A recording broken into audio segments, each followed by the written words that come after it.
चलिए फ्रेंड्स, सुनते हैं आज का अपना वीडियो। आज के स्टूडेंट बताने वाला हूं क्लास 10 के लिए त्रैमासिक पेपर जो कि आपका कक्षा 10वीं का रहने वाला है। गणित का बताने वाला हूं जो कि आपको कल को ही देखने को मिलने वाला है। तो जितने भी छात्र दे रहे हैं 10 अक्टूबर यानी कल को अपना एग्जाम क्लास 10th का मैथ का, तो एक बार वीडियो को जरूर देख लेना, क्योंकि सेट भी आपको डिस्कस करने वाला हूँ। इससे पहले मैं आपको सेट ए सॉल्यूशन करा चुका हूँ। अगर आपने वो नहीं देखा है तो वीडियो के डिस्क्रिप्शन में आपको उसकी लिंक मिल जाएगी, आप वहाँ से जाकर देख सकते हैं। क्लास 10th का बताने वाला हूँ, कंप्लीटली सॉल्यूशन बताऊंगा, ए से लेकर 23 तक आपको कंप्लीटली सॉल्यूशन बताऊंगा, इसलिए अंत तक वीडियो को जरूर देखना। तो फाइनली शुरू करते हैं आज का अपना वीडियो। आप यहाँ पर देखते हो कि आपको यानी जो कुल प्रश्नों की जो संख्या रहने वाली है वो आपकी 1 से लेकर 23 तक है। और यहाँ पर बात है कि पूर्णांक आप 75 मार्क्स का आपका पेपर होगा। समय आपको 3 घंटे का टाइम मिलने वाला है, तो अंत तक वीडियो को जरूर देखना। तो फाइनली शुरू करते हैं आज का अपना वीडियो। तो फ्रेंड्स, आपका जो पहला वाला जो क्वेश्चन होगा वो इस प्रकार से होगा। पहले तो आप अच्छे प्रकार से ध्यानपूर्वक आपको क्या करना है, निर्देश पढ़ लेना है। तो जैसा कि आप सभी को जानते हैं, तो पहला निर्देश आपको क्या होता है, सभी प्रश्न अनिवार्य होते हैं। और प्रश्न नंबर 1 से लेकर आपको 5 तक का वस्तुनिष्ठ प्रश्न है, और 6 से लेकर 23 तक आपको प्रत्येक में आपको आंध्र विकल्प दिया गया है। तो फाइनली शुरू करते हैं आज का अपना वीडियो। पहला वाला क्वेश्चन आपको इस प्रकार से रखा गया है, सही विकल्प आपको चुनकर लिखना होगा। यह क्वेश्चन आपका 6 मार्क्स आपको देने वाला है। यहाँ पर है कि किसी पूर्णांक क्यू के लिए प्रत्येक विषम पूर्णांक का रूप होता है, तो वह क्या होता है, तो वह 2q+1 के रूप का होता है। इनके विकल्प आपका घ वाला बिल्कुल ही करेक्ट हो जाएगा।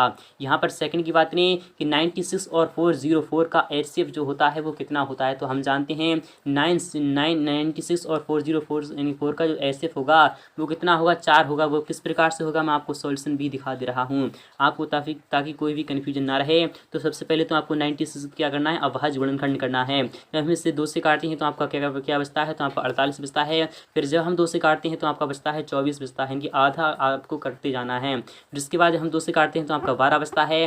फिर जब 2 से काटते हैं तो आपका 6 बचता है। फिर जब हम 2 से काटते हैं तो आपका 3 बचता है। तो 3 को आपको क्या करना है, यहाँ पर भी लिख लेना है। जब हम यहाँ पर क्या करते हैं कि 404 के जो हम अभाज्य गुणनखंड करते हैं, तो 404 के जो हम करते हैं तो आपका किस प्रकार से आता है, जब हम 2 से करते हैं तो आपका यानी क्या बचता है, यहाँ पर 202 बचता है। यानी कि 404 का जो आधा होता है वो 202 होता है।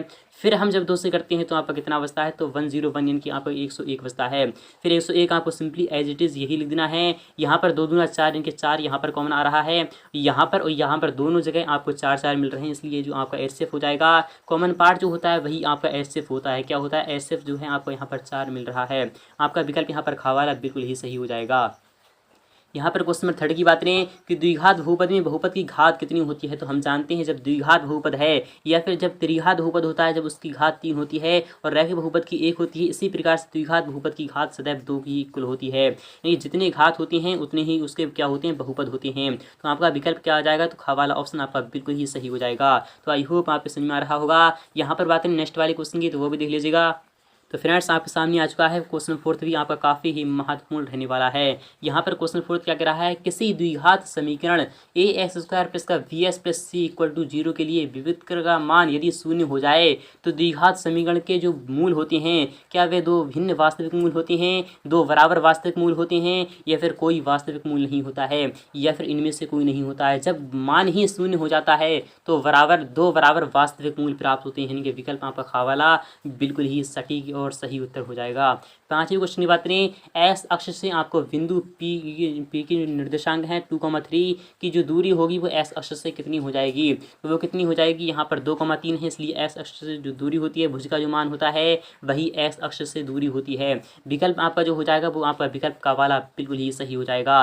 किसी समीकरण युग्म संगत है तो रेखाएं होंगी, तो जब यदि किसी रेखीय समीकरण युग्म संगत हैं तो उसकी जो रेखाएं होती हैं समानांतर होती हैं, तो नहीं, सदैव समपाती होती हैं। आपका विकल्प यहाँ पर जो हो जाएगा वह कौन सा हो जाएगा, या फिर आपका प्रतिच्छेद या फिर समपाती होती हैं। तो आपका विकल्प कौन सा आएगा, तो विकल्प आपका गा वाला रही सही हो जाएगा। यहाँ पर बात नेक्स्ट वाले क्वेश्चन की, यहाँ पर सेकंड वाला क्वेश्चन है, काफ़ी महत्वपूर्ण है। कितने स्थानों की आपको पूर्ति करना है, यह क्वेश्चन भी आपका 7 मार्क्स आपको दिलाने वाला है। संख्याओं में संबंध प्रत्येक अभाज्य गुणनखंड की सबसे बड़ी घात का गुणनफल क्या होता है, तो संख्याओं में संबंध जो होता है प्रत्येक अभाज्य यानी कि अभाज्य गुणनखंड की सबसे बड़ी घात का गुणनफल जो होता है वो क्या होता है, एलसीएम। इसे हम क्या कहते हैं, तो एलसीएम के क्या वो होता है, लघुत्तम समावर्तक होता है। इसी प्रकार से एलसीएम को हम क्या कहते हैं, तो लघुत्तम समावर्तक कहते हैं। लघुत्तम समावर्तक लिख दीजिएगा, या फिर आपको सिंपली यहाँ पर क्या लिख देना है, एलसीएम लगा देना है। एलसीएम लिखोगे या फिर लघुत्तम समावर्तक लिखोगे, आपके दोनों ही आंसर सटीक माने जाएंगे।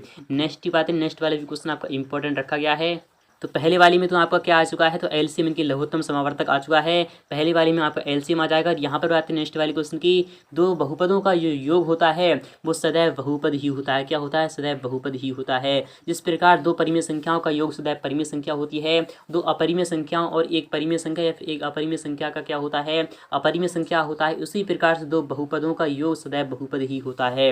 यहाँ पर गा वाली क्वेश्चन की बात करें, जब किसी समीकरण निकाय का कोई भी हल नहीं होता है तब निकाय निकाय कहलाता है। तो कैसा निकाय कहलाता है? जब किसी समीकरण निकाय का कोई भी हल नहीं होता है तब निकाय असंगत निकाय कहलाता है। क्या कहलाता है? तो आपको सिंपली यहाँ पर क्या लगा देना है, तो असंगत लिख देना है। क्या लिखना है? तो असंगत लिख देना है। यही आपका आंसर रहने वाला है। किसी वर्ग यानी द्विघात समीकरण में अधिकतम डैश मूल होती हैं। जब यानी कि वर्ग द्विघात है, अर्थात जब द्विघात समीकरण है उसके जो मूल होंगे वो आपके दो होंगे। कितने हो जाएंगे? तो आपके दो मूल हो जाएंगे।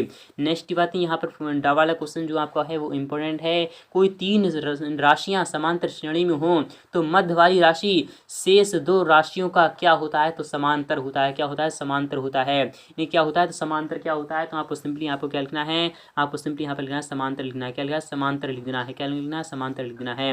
इसी प्रकार से नेक्स्ट की बात करें, यहाँ पर नेक्स्ट वाला भी क्वेश्चन क्या कह रहा है आपको देख लेना है। किसी यहाँ पर कह रहा है किसी बिंदु की एस अक्ष से जो दूरी होती है डैश कहलाती है। किसी बिंदु की एस अक्ष से जो दूरी होती है वो आपकी भुज कहलाती है। तो भुज आपका सिंपली आपका भुजा जाएगा। और सभी वृत्त जो होती हैं वो समरूप होती हैं। आपको सिंपली यहाँ पर क्या लिखना है? सभी वृत्त आपके समरूप होते हैं। यहाँ पर बात है नेक्स्ट वाली क्वेश्चन की, तो वो भी देख लीजिएगा। यहाँ पर बात करें थर्ड वाली क्वेश्चन की, तो वो भी आपका इंपॉर्टेंट है और काफ़ी बार एग्जाम में आ चुका है। ये आपके कल की एग्जाम में आपको देखने को मिलने वाला है। यह क्वेश्चन भी आपका 7 मार्क्स आपको दिलाने वाला है। यहाँ पर कह रहा है 3 और 12 का लघुत्तम समावर्तक एलसीएम क्या होगा? 3 और 12 का लघुत्तम समावर्तक है। जब भी आपको कुछ भी कन्फ्यूजन हो सबसे पहले तो आपको क्या करना है, जब लघुत्तम समावर्तक की बात हो रही यहाँ पर देखिए एलसीएम की बात हो रही तो सबसे ज़्यादा बड़ी जो संख्या होती है यदि दोनों का वो कॉमन है तो आपको सिंपली वही लगा देना है। क्या लगा देना है? तो वही लगा देना है। यहाँ पर बात करें यदि इसका एचसीएफ की बात होती तो आपका सिंपली इसका जो आंसर हो जाता वो 3 हो जाता। रैखिक बहुपद की जो घात होती है वो कितनी होती है? तो रैखिक बहुपद की जो घात होती है वो सदैव 1 के इक्वल होती है। कितनी होती है? तो 1 होती है। यहाँ पर बात करें गा वाली क्वेश्चन की, वह समीकरण निकाय क्या कहलाता है जिसका कोई हल ना हो? वह समीकरण निकाय क्या कहलाता है जिसका कोई हल ना हो? अभी भी आपको बताया गया है। तो वह क्या है? तो असंगत कहलाता है। क्या कहलाता है? तो असंगत निकाय कहलाता है। क्या कहलाता है? तो आपको सिंपली यहाँ पर क्या लगा देना है? असंगत निकाय लिख देना है। यदि किसी वर्ग समीकरण का विवेककर का मान शून्य हो तो उसके मूल जो होंगे वो समान और वास्तविक होंगे। क्या होंगे? वास्तविक और बराबर होते हैं। क्या होते हैं? तो वास्तविक और बराबर होते हैं, यानी कि वास्तविक और समान होते हैं। यही आपका आंसर रहने वाला है। समांतर श्रेणी का जो व्यापक रूप होता है वो क्या होता है? तो समांतर श्रेणी का व्यापक रूप जो होता है वो क्या होता है? a, a+d होता है और a+2d होता है। इस प्रकार से जो चलती है वो आपकी समांतर श्रेणी चलती है। और यहाँ पर बात करें, यहाँ पर क्या है? समकोण त्रिभुज प्रमेय का नाम आपको लिखना होगा। समकोण त्रिभुज प्रमेय की जो है तो वह कौन सी है? तो पाइथागोरस प्रमेय को हम समकोण त्रिभुज प्रमेय कहते हैं। आपको सिंपली यहाँ पर क्या लिखना है? तो पाइथागोरस प्रमेय लगा देना है, इनके पाइथागोरस ट्रिपलेट लगा देना है।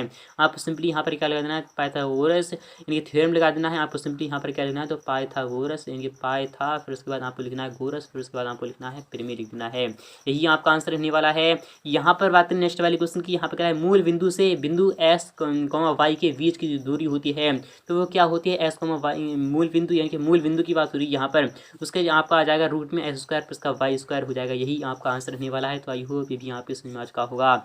यहाँ पर बात करें नेक्स्ट वाली क्वेश्चन की, तो फोर्थ वाला भी क्वेश्चन आपका इंपॉर्टेंट रखा गया है। तो आपके सामने आ चुका है फोर्थ नंबर क्वेश्चन। इस प्रकार से रखा जाएगा आप एग्जाम में। यहाँ पे क्या है? सही जोड़ियाँ बनाइए, मैच द कॉलम आपको मिलान करना होगा। स्तंभ आ और स्तंभ व आपके सामने आ चुका है। इस प्रकार से रखा गया है। इसमें का वाला क्वेश्चन है कि परिमेय व अपरिमेय संख्याएं डैश कहलाती हैं। तो परिमेय व अपरिमेय संख्याएं जो होती हैं वो क्या कहलाती हैं? तो परिमेय व अपरिमेय संख्याएं होती हैं वो क्या होती हैं? परिमेय व अपरिमेय संख्याएं क्या होती हैं? तो परिमेय और अपरिमेय संख्याएं जो होती हैं वो वास्तविक संख्याएं ही होती हैं। क्या होती हैं? तो वास्तविक रियल नंबर होती हैं। यहाँ पर बात करें दो परिमेय व्यंजनों का योग होता है। मैंने अभी भी आपको बताया है कि दो परिमेय संख्याओं का जब योग होता है तो वह परिमेय संख्या होती है। और एक परिमेय एक अपरिमेय जो होती है उनका योग क्या होता है? तो वह अपरिमेय होता है। उसी प्रकार से दो परिमेय व्यंजनों का जो योग होता है वो परिमेय व्यंजक ही होता है, यानी कि विकल्प आपका पहला वाला सही हो जाएगा। रेखा एस अक्ष को काटे उसे हम क्या कहते हैं? तो y का मान जहाँ पर शून्य होता है वो रेखा एस अक्ष को काटती हुई चलती है। और विविक्तर का मान यदि विविक्तर शून्य है तो वह क्या हो जाएगा? तो मूल वास्तविक होंगे। क्या होंगे? मूल वास्तविक और बराबर बराबर होनी चाहिए। यहाँ पर बात करें कि आधारभूत यानी अनुपातिकता परिमेय जो होती है वो क्या होती है, तो यहाँ पर कह रहा है आधारभूत अनुपातिकता जो परिमेय होती है वो क्या होती है, तो थेल्स परिमेय होती है। क्या होती है, थेल्स परिमेय होती है। एस कॉमा जीरो बिंदु की यानी बिंदु के जो भुज है वो क्या है, तो आपको सिंपली यहाँ पर एस पर चले जाएगा। तो आई होप यहाँ पे समझ में आ रहा होगा। 5वें क्वेश्चन की बात करें तो वो भी देख लीजिएगा। तो आपकी स्क्रीन पर आ चुका है 5वां क्वेश्चन भी आपका इंपॉर्टेंट है, वेरी वेरी मोस्ट इंपॉर्टेंट है। यह क्वेश्चन आपके एग्जाम में आएगा ही आएगा। सत्य असत्य की आपको पहचान करना है। पहला वाला क्वेश्चन है कि प्रत्येक परिमेय संख्या वास्तविक संख्या की क्या होती है, तो प्रत्येक परिमेय संख्या जो होती है वो वास्तविक संख्या होती है। तो हाँ, प्रत्येक परिमेय संख्या वास्तविक संख्या होती है। क्या होती है, प्रत्येक परिमेय संख्या जो होती है वो वास्तविक संख्या होती है। तो आपको सिंपली यहाँ पर लगा देना। यहाँ पर क्या है, प्रत्येक परिमेय संख्या वास्तविक संख्या होती है। तो वास्तविक संख्याएं कौन सी होती हैं, किसी भी तो परिमेय संख्या हाँ वास्तविक संख्या होती है। आपको सिंपली यहाँ पर क्या लगा देना है, तो सत्य लगा देना है। यहाँ पर बात करें कि यहाँ पर कह रहा है कि द्विघात बहुपद में केवल एक शून्य हो सकता है, तो नहीं, जब द्विघात बहुपद है तो उसके शून्य भी 2 ही होंगे। इसलिए यहाँ पर एक शून्य का तो कोई नाम ही नहीं है, इसलिए यहाँ पर क्या आ जाएगा, तो आपको सिंपली यहाँ पर क्या लगा देना है, तो असत्य लगा देना है। इसी प्रकार से बात करें कि यहाँ पर क्या है, वर्ग समीकरण का आलेख जो होता है एक सरल रेखा होती है, तो नहीं, ये आपका इनकरेक्ट हो जाएगा। क्या हो जाएगा, इनकरेक्ट, इनका असत्य हो जाएगा। यहाँ पर बात करें कि समांतर श्रेणी के पद, ये यहाँ पर कह रहा है समांतर श्रेणी के जो पद होती हैं वो सदैव बढ़ते क्रम में होती हैं, तो नहीं, ये भी आपका सदैव घटते क्रम में भी होती हैं। यहाँ पर बात नेक्स्ट वाले क्वेश्चन की सभी वर्ग समरूप होती हैं, तो आपको यह क्या हो जाएगा, बिल्कुल ही सत्य हो जाएगा। तो आई होप ये भी आपके समझ में आ रहा होगा। क्वेश्चन में से इसकी बात नहीं तो वो भी इस प्रकार से रखा जाएगा कि जांच कीजिए कि क्या निम्न द्विघात समीकरण है, तो आपको इसकी जांच करना है। तो आपका काफ़ी इंपॉर्टेंट है। तो फ्रेंड्स, यदि इसकी यहाँ पर आपको क्या करना है, जांच करना है। इसका आगे का सोल्यूशन मैं आपको नेक्स्ट पार्ट में प्रोवाइड करा दूंगा।